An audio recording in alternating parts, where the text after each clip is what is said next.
Gracias por estar con nosotros. Empieza la entrevista aquí en Canal 5 Noticias y es un gusto para este canal recibir a un ministro de Estado. Omar Ignacio Paganini Herrera es el ministro de Industria, Energía y Minería. Es ingeniero electricista egresado de la Universidad de la República y cuenta con un máster en Dirección de Empresas por la Universidad Católica del Uruguay. A su vez, se formó en emprendedurismo en las universidades de Stanford y Berkeley y en negociación en la Universidad de Harvard. En 1990 fundó una empresa de servicios de ingeniería y automatización para la industria. En 1995 se radicó en el departamento de Paysandú para asumir como director de la empresa pailana. Entre 2001 y 2003 se integró en la consultora ITC de Antel. Fue decano de la Facultad de Ingeniería de la Universidad Católica del Uruguay, se desempeñó como vicerrector de Gestión Económica y Desarrollo y en 2018 pasó a dirigir la UCU Business School. Vivió muchos años en el Cordón, participó en el movimiento estudiantil hasta 1987 y en la democracia cristiana hasta el año 89. Es nieto e hijo de médicos e ingenieros. Su padre trabajó más de 35 años en IBM. En aquella época le llamaban la atención las computadoras que estaban en un cuarto refrigerado y recibían tarjetas perforadas que se imprimían en papel fanfold. En los primeros años de la facultad se fascinó con la física newtoniana y tiene un hijo y una hija. Ministro, ¿cómo anda? Bienvenido. Impresionado por la investigación que hicieron. ¿Ah, sí? Sí, de algunas fotos ahí tocando la guitarra. Lo vi tocando sí. la guitarra, no sabía que tenía esa habilidad. Bueno, hace mucho que no la practico. Pero por lo menos se sacaba el gusto de vez en Sí, cuando. se acaba el gusto. Está bien. Paganini, varios temas tenemos para conversar, obviamente, pero quería empezar por el de los combustibles, porque se estaba esperando. El presidente dijo en estas horas que entre hoy y mañana ya ustedes definen el ajuste. ¿Ya hay novedades por ese lado? Sí, las hay. De hecho, la URSEA publicó su dictamen, su informe, que calcula el PPI, el precio por importación, y bueno, cuánto debería ser, y nosotros hacemos después el análisis con el equipo económico, que ya se hizo. ¿Y qué dio, perdón, el informe de la URSEA? El informe de la URSEA dio que habría que hacer un ajuste adicional al que ya había recomendado el mes pasado y que no habíamos hecho. Que tiene que subir, dice la URSEA. Sí. Y nosotros hemos decidido que no, porque en el informe no va a subir el combustible. Ni el combustible gasoil, ni la nafta super, ni la nafta premium, ni el supergas. Bueno, esa es la noticia. Los combustibles entonces no aumentan en diciembre a pesar de la recomendación técnica de URSEA. Correcto, los combustibles no aumentan el 1 de diciembre, pasado mañana, a pesar de la recomendación técnica de la URSEA. Y no lo hacen porque los números de ANCAP siguen dando muy positivos por los negocios extraordinarios que se han podido hacer, vinculados a la producción de electricidad para Brasil. En estos días ANCAP va a anunciar los resultados hasta septiembre y se va a ver que hay un margen de ganancia importante que tiene que ver con esos negocios, que son negocios que no estaban tomados en cuenta en la metodología y nos permiten, por lo tanto, mantener sin trasladar los aumentos internacionales del combustible al precio al público. ¿Cuánto recomendó la URSEA que sea el aumento? Que no va a ocurrir, pero es bueno saber la parte técnica. No, lo que pasa es que venimos ya hace 2 meses que viene recomendando, entonces el porcentaje exacto no lo tengo, pero estamos unos cuantos pesos por abajo de lo que dan los números de la URSEA, ¿verdad? Tanto en el gasoil como en la gasolina en general. Bueno, la ley permite, este nuevo sistema que hay de ajuste, ¿no? La ley permite tomar decisiones o ajustarlos o dejarlos como están, como se está ocurriendo ahora, cada 2 meses. Sin embargo, ustedes todos los meses están saliendo a explicarlo. ¿No evaluaron usarlo, el mecanismo ese que les permite que sea bimestral el anuncio? Sí, lo evaluamos. Lo que sucede es que decidimos no modificar lo que en un momento decidimos hacer, justamente para no estar cambiando todo el tiempo. Lo que se toma es un promedio mensual de cómo evolucionaron los precios internacionales y con eso se calcula el PPI y se evalúa. Efectivamente es una fricción esto de tener que evaluarlo todos los meses, pero también es cierto que muchos de los indicadores mundiales podrían dar saltos fuertes en un momento de volatilidad si uno deja pasar más tiempo. Entonces nos pareció que en este periodo había que evaluarlo mensualmente, entre otras cosas porque lo vemos todos los meses. Es más, el periodo que analiza la URSEA es desde el 26 de un mes al 25 del mes siguiente. Y justamente el 26, o sea, el viernes pasado, tuvimos una baja pronunciada del petróleo, pero es una baja de un día, y nosotros tomamos un promedio de un mes, vamos a ver el mes que viene cómo cierra, pero estamos en una etapa de mucha volatilidad, donde justamente conviene ir analizándolo de forma frecuente. Sabemos que esto genera la expectativa y sería bueno tal vez prolongarlo, pero en este periodo preferimos ir manejando este proceso así. También se ha dado esto de que por otro lado, una buena noticia que no estaba incluida en nuestros cálculos y en nuestra forma de hacer las cosas, termina siendo más que los sobrecostos de ANCAP y mejor que el aumento del PPI para permitir que con responsabilidad no tengamos que trasladar este aumento al público y sin embargo los números de ANCAP siguen dando bien. Los números de ANCAP también están dando bien porque se está vendiendo energía a Brasil, una cuestión puntual, coyuntural, que eso también puede cambiar rápidamente. Por ahora, digamos que ANCAP está dando ganancia en base a eso. Sí, y la ganancia que ha dado permite, digamos, sí, es semana a semana que se va viendo, pero ya la ganancia acumulada que ha dado permite estar tranquilos todo el mes que viene, digamos. Y esta información que surgió de que la represa de Salto Grande, que es la mayor que tenemos, ¿no?, generando, que está trabajando, digamos, en menor medida por la sequía que hay en Brasil, o sea, está faltando agua en definitiva en el embalse, ¿eso puede perjudicar lo que son las exportaciones de energía a Brasil?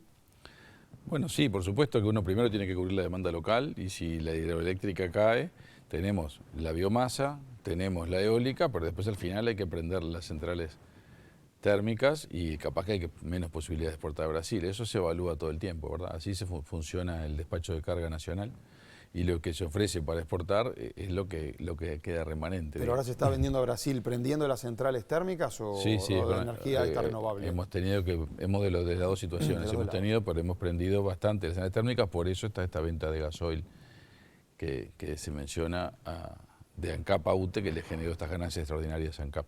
Claro, y yo creo que los analistas han criticado, la discrecionalidad discrecionalidad política, digamos, con la que se toma esta decisión, porque ustedes habían dicho, si sube el combustible afuera, el petróleo, acá va a subir, si baja, acá va a bajar, pero después metieron el factor ANCAP. Algunos hablan de que hubo un quiebre en las reglas de juego. ¿Usted cómo lo toma?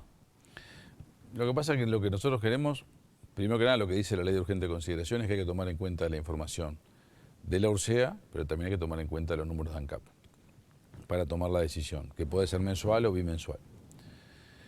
Entonces nosotros no nos vamos a atar de manos para tomar una decisión que favorece a la población, que es no subir el combustible, cuando subió el petróleo, cuando subió el combustible, simplemente porque nos atamos a algo, cuando tenemos unos números que son reales. No estamos hablando acá de una decisión arbitraria, estamos hablando de una decisión donde los sobrecostos que tiene ANCAP más los costos del combustible son menos que la ganancia extraordinaria que hay, que es extraordinaria.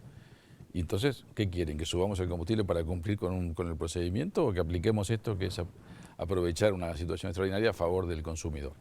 Decidimos aprovecharla a favor del consumidor. Eso no quiere decir que lo podamos mantener para siempre, no quiere decir que no haya que reevaluarlo. Por suerte, ha sido prolongado el periodo de suministro de energía a Brasil, que ha permitido a ANCAP mejorar sus números y poder superar incluso los sobrecostos que tiene por otras razones. El Frente Amplio dice que es por el referéndum que se viene de la LUC que ustedes toman esta decisión. Usted dice que no. Se lo pregunto, usted es un hombre político en el sentido, integra el gabinete. Yo digo que no, que estamos tomando los números con la responsabilidad total de ver que ANCAP pueda soportar esto, porque es lo que está pasando, y por lo tanto, ¿qué es lo que quieren? Que subamos el combustible para que no nos critiquen. No, nosotros estamos tomando la mejor posición posible, que es decir, bueno, el número internacional debería dar esto, pero hay una situación que nos permite contener el precio del combustible y lo vamos a hacer mientras podamos. Quédense tranquilos que si no podemos, no lo vamos a poder seguir haciendo. Pero por ahora y por suerte podemos anunciar esta situación. Bueno, y lo concreto, el anuncio que usted realizó recién es que a partir del 1 de diciembre los combustibles no aumentan en Uruguay. Efectivamente. Ni el gasoil, ningún combustible, ni el supergas, nada, estamos hablando. Todo lo de consumo masivo no aumenta ninguno. Es decir, ni el gasoil 50S, ni el gasoil 10S, ni la gasolina premium, ni la gasolina super, ni el supergas de 45 y de 13 kilos. Esos no aumenta ninguno. Bueno, que son la mayoría de los combustibles que le importa a la población, en definitiva. Sí, son los combustibles de consumo masivo. ¿Cómo estamos con la región, ministro? Porque los empresarios se quejan a veces del costo país, hablan del costo de la UT, del costo de los combustibles. Tenemos una placa, creo, para mostrar, y usted me dirá si estos números son al mes anterior ahí tenemos los precios de la energía, estamos hablando a octubre, ¿no? En el comparativo, Uruguay un poco más caro que Chile, Brasil, Argentina y Paraguay. Esto es para la energía y gasoil, nafta. Lo mismo pasa para la UTE. ¿Es el costo ANCAP que ustedes hablan ahí o hay otros factores? Porque también hay bastante impuesto acá en el precio que llega al consumidor, ¿no? Para hacer comparable bien los números tenemos que tomar en cuenta varias cosas que tal vez en ese cuadro quedan simplificados. No es que esté mal el cuadro, es que hay que tomar en cuenta otras cosas. En particular, estructuras de impuestos distintas. Nuestra gasolina, por ejemplo, tiene el IMESI, que es un impuesto importante, que de repente en otros países es diferente. Por ejemplo, hay el fideicomiso del boleto en el gasoil. Estructuras de impuestos y de costos adicionales a lo que es lo más directo del producto de su producción, que son diferentes. Después está el tipo de cambio, que también puede ser diferente, puede tener fluctuaciones. En particular con Argentina vemos que estamos en una situación muy especial ellos del tipo de cambio, con lo cual los números son bastante variables de acuerdo a qué dólar uno tome, digamos. Esto está en dólares, ¿verdad? Sí. Pero sí, Uruguay tiene unos costos históricos un poco más altos que el resto y por eso el esfuerzo del gobierno de transparentar primero y trabajar sobre los problemas segundo. Por eso queremos trabajar sobre los problemas que tiene nuestra estructura de costos, que en este momento no es solucionable bajando impuestos, porque la situación económica de las cajas del Estado requiere bajar el déficit y sobre todo destinar los recursos que quisimos destinar a la pandemia, a la asistencia a la primera infancia, etcétera, y entonces los impuestos por el lado del IMESI en particular y el IVA no parecen viables. Sobre lo demás estamos trabajando, sobre los costos internos de ANCAP. ¿Y el subsidio para boletos se va a tocar de alguna forma o no? ¿O eso está y hay que mantenerlo? Nosotros estamos trabajando en un proceso no tanto para eliminar el subsidio, que es fundamental, porque el subsidio redunda en el precio del boleto, sino en poder bajar los costos y sobre todo incentivar una transformación en el transporte. Pero eso lo anunciaremos más adelante porque estamos en pleno proceso de elaboración. Mientras tanto, los 3,48 pesos que se le cargan al gasoil, que parecen una carga fuerte, están congelados desde ya hace bastantes meses para que no acompañaran la suba de precios, digamos. Más adelante me dice el tema de que van a hacer el anuncio ese del subsidio al boleto, ¿cuándo sería? No, estamos en un plan de transformación que nos permita bajar ese subsidio gradualmente. Ese proceso es un proceso lento, lo vamos a ir anunciando cuando esté pronto. Pero lo que sí puedo decir es que está congelado desde mayo. O sea que cuando el combustible estaba a 40 pesos el gasoil, estaba congelado y ahí sigue, y está a 49 y sigue congelado en 3,48 pesos masiva. ¿Por qué? Porque justamente empieza a pesar menos sobre el costo del combustible. Quedó claro. Ministro, le quiero ir cambiando de temas porque vio que pasa rápido el tiempo. Hidrógeno verde, anduvo por Europa buscando inversores. Primero, ¿qué es el hidrógeno verde para que quede bien claro de qué estamos hablando? Bien. El hidrógeno es un vector, se llama, es decir, es una forma de transformar de una energía en otra que se puede trasladar. Entonces, el hidrógeno verde es el hidrógeno que uno produce a partir de energía renovable, por ejemplo, de eólica y solar. Electricidad, agua, se descompone el agua en hidrógeno y oxígeno. Todo eso lo tenemos hasta ahora. Sí, todo eso lo tenemos. Y el hidrógeno se transforma en un vector. Ahí guardé esa energía eléctrica, entre comillas, en ese hidrógeno, que lo puedo llevar a otro lado y usar.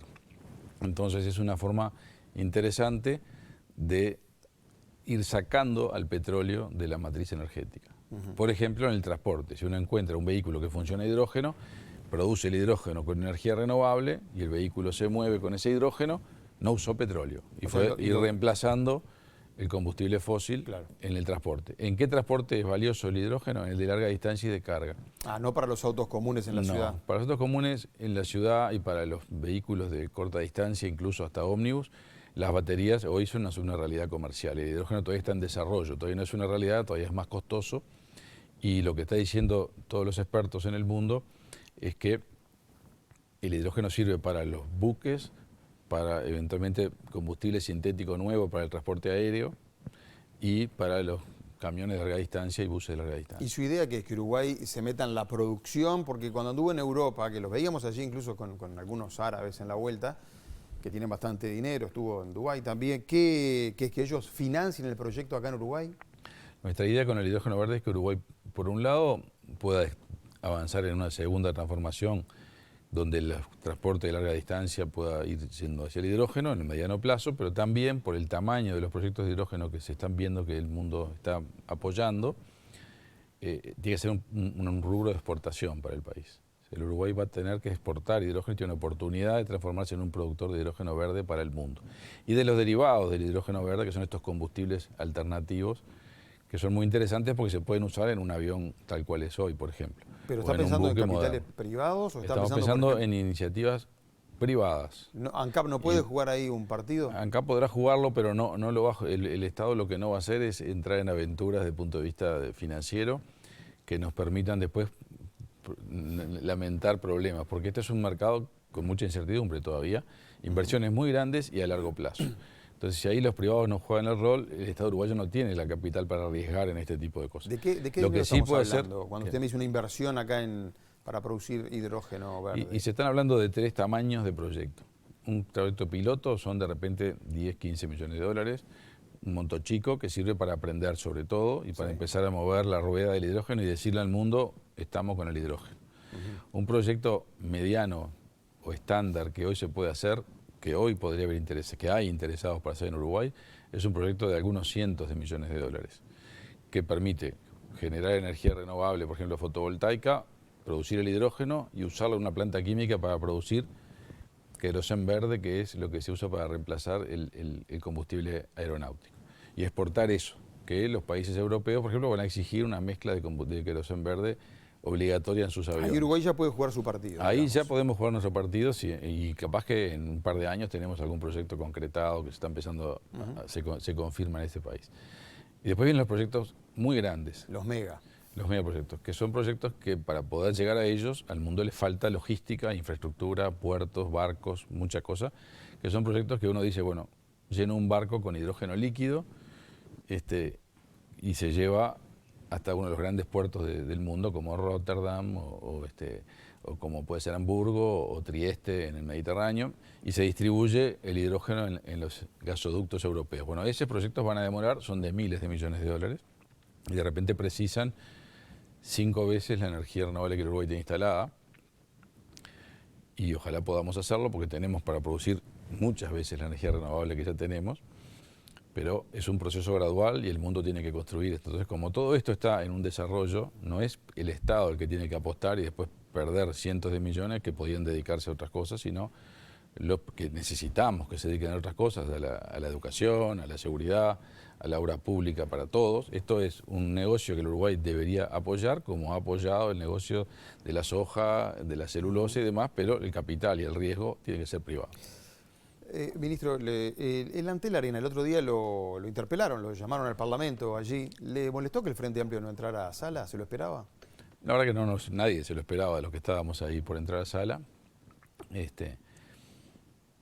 Era una oportunidad de dar una buena discusión a fondo con incluso elementos nuevos que se pusieron sobre la mesa y el Frente Amplio prefirió no participar. Creo que la ciudadanía se debía una oportunidad de discutir más a fondo algunos aspectos. Y bueno, cada uno toma la decisión política que le corresponde. El ámbito para discutir estas cosas es el Parlamento Nacional.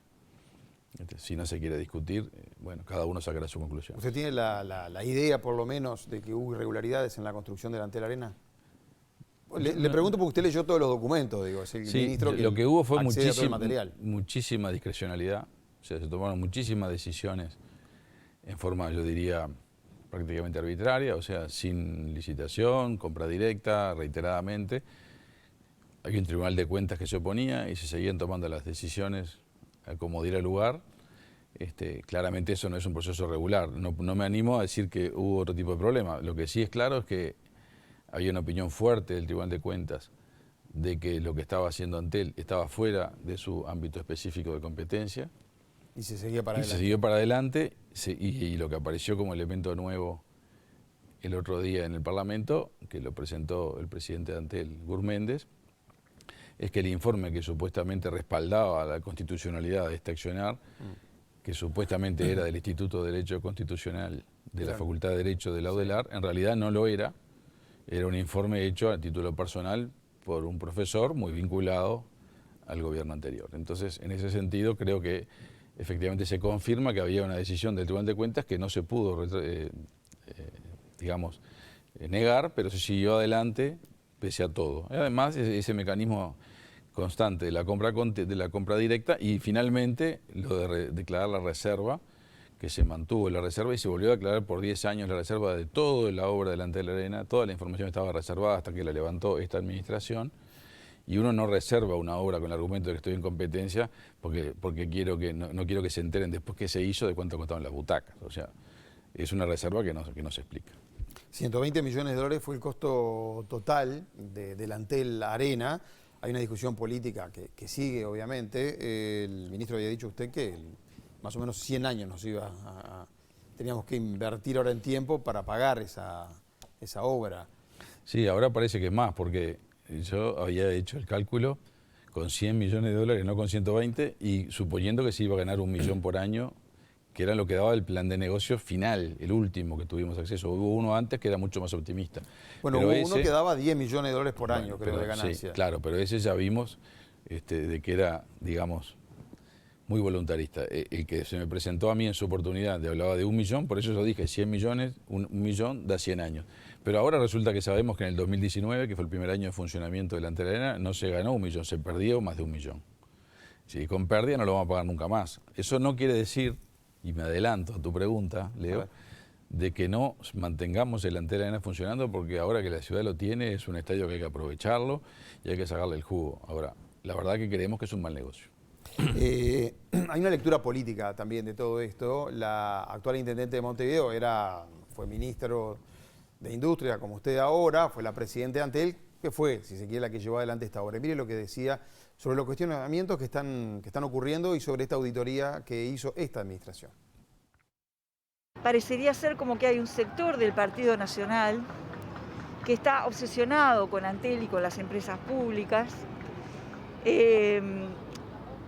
No hay, digamos, detrás de esta clase de informes, de pseudo-auditoría y de la campaña que se está armando, hay una intención de matrizar en la gente de que Antel no tiene que tener una arena. Y en realidad eso denota una concepción de las telecomunicaciones en el siglo XXI errónea y también una concepción del rol del Estado detrás de esto, de que cada vez haya menos Estado. Quieren achicar el Estado, dice ahora la intendente. ¿Le parece eso? No, creo que queremos que el Estado sea responsable con el uso de los recursos que tiene que manejar, y acá está demostrado de que estos recursos no se van a recuperar para el desarrollo de las telecomunicaciones. El sector, creo que la intendente tiene que contestar las objeciones que se le hacen y no hablar de intencionalidades de otro tipo, eso primero. Segundo, me parece que está claro de que muchas telefónicas del mundo tienen el nombre en alguna Antel Arena, pero ninguna lo construyó y le costó 120 millones de dólares. O sea, una cosa es el marketing que uno puede hacer con una arena, que es costar cuánto me cuesta poner el cartel y pagárselo al que desarrolla la arena. Otra cosa es decir, tenemos que tener una arena, cuando además, en el caso de una empresa pública estatal, tiene que cumplir con la ley, y la ley se le dijo, esto no, usted no lo puede hacer, y lo hicieron igual. El otro día estuvo en la planta de Ford, una inversión grande, empleos para los uruguayos, van a hacer acá la Ford Traffic, creo que es para el Mercosur, en definitiva, ¿no? Ese modelo. Pero, ministro, allí, yo estaba escuchando las notas que le hicieron, su discurso, mencionó que van a venir otras inversiones. Me quedó la duda, ¿son otras inversiones del rubro también de las automotrices? Bueno, hay información que no puedo todavía difundir, pero hay proyectos automotrices bastante avanzados ya de confirmarse. Así que en ese momento me estaba refiriendo a eso. Obviamente que estamos queriendo manejar inversiones en toda la gama posible, ¿verdad? Y hay inversiones que no están en mi área, y si uno mira los proyectos que tiene la Comap, va a ver que hay inversiones en todos los rubros en proceso de tramitarse. Pero en ese caso me refería a proyectos automotrices que todavía no estoy en condiciones de confirmar. Bueno, está, pero por lo menos están trabajando y hay una chance de que vengan inversiones en esa área, eso está claro. Sí, sí.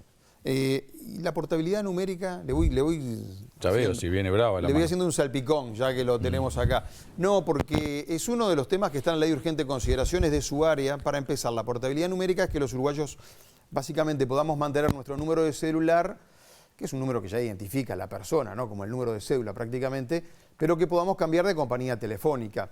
¿Ya en diciembre iba a haber algunos cambios técnicos o empezaba a funcionar en diciembre esto? Sí, la fecha para hacer las primeras pruebas es fin de año, 27 de diciembre, y esperamos que en el verano ya esté funcionando. Se firmó el contrato con la empresa que lo va a implementar.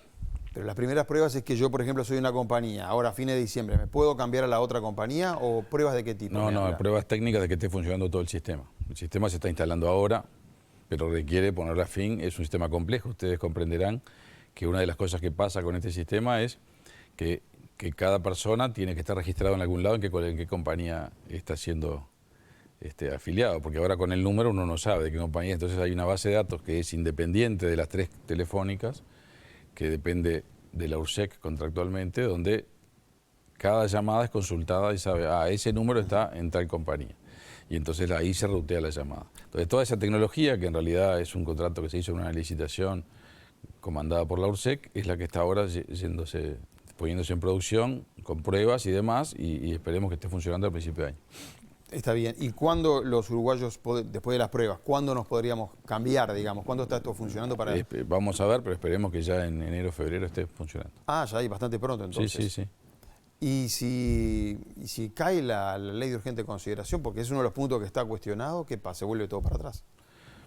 Bueno, veremos legalmente cómo es la historia, porque esto se puede hacer, se puede hacer, lo queremos hacer. Hay que ver si las telefónicas quieren echar para atrás con esto o no. Nosotros creemos que es muy beneficiario para la ciudadanía, porque déjame decirte, Leo, que el número de teléfono hoy es casi como el número de la cédula de identidad o más.